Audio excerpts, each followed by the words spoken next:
All right, Joe, so dropping down to the mile, I mean, what was did you ask for it? Did Dathan assign this one? Yeah, I mean, on sponsoring the meet, so we wanted to have a good presence out here today, healthy, and we thought it was a good way to kick off the outdoor season. We'll hopefully be racing some good 5Ks coming up, so just kind of wanted to step back from training for a week and just see what we can do for a mile. We kind of knew it'd be a bit tactical out there, and so I think it was just good practice to tackle that last 400 and see what we can do. Was it weird? First 2 laps, Jordy is I think right with you. He ends up going on to win the whole thing. I guess, how are you watching this race unfold? Because at some point, you obviously want to also try and win it, but you know that some of these guys are milers. Yeah. So Dathan wanted me to kind of go out and take it and push it, but talking to Jordy and Mario, none of us really cared to really go after a fast time. We just kind of wanted to get the outdoor season going and go. We wanted to go 1, 2, 3, and I kind of ruined that for the team. But no, it was good. I mean, being the first couple laps, even for me, felt pretty slow. So it was nice just to kind of bide my time and wait for the kick and see what I had over the last 400. I think I closed in 56, so I was happy with that. But I think these guys closed in 53, so it's kind of another level.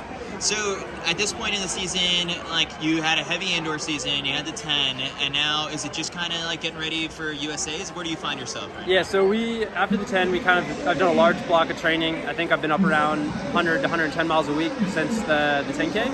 So we're in a big block, and then the plan is to hopefully go over and race a Diamond League 5K, hopefully in Florence, Italy. Haven't gotten the call yet, but that would be a great one to try and run a fast time. And then after that, just go into USA's and be ready to run the 10K. And then this year I'm going to try and double back in the 5. So going to have to be a bit more prepared to handle the double. How were those miles with Helen? Because you had a first hand seat to just watch her training unfold, and there was that 25-mile you posted on Strava that went viral after the fact, but then it's you kind of saw it. You were not surprised by Boston. No, I wasn't surprised by Boston at all. I think the only thing, we figured she'd win unless something catastrophic happened, she missed the bottle or she tripped, but the fact she won was not surprising. I think we all knew it was going to happen, but being there firsthand was crazy. I mean, being able to go on those long runs with her. Dathan says the best thing for me, because training with Ollie and those guys, they're not often doing 18, 20 mile runs at 5:30, 5:40 pace. So to have Helen to do that with is pretty great.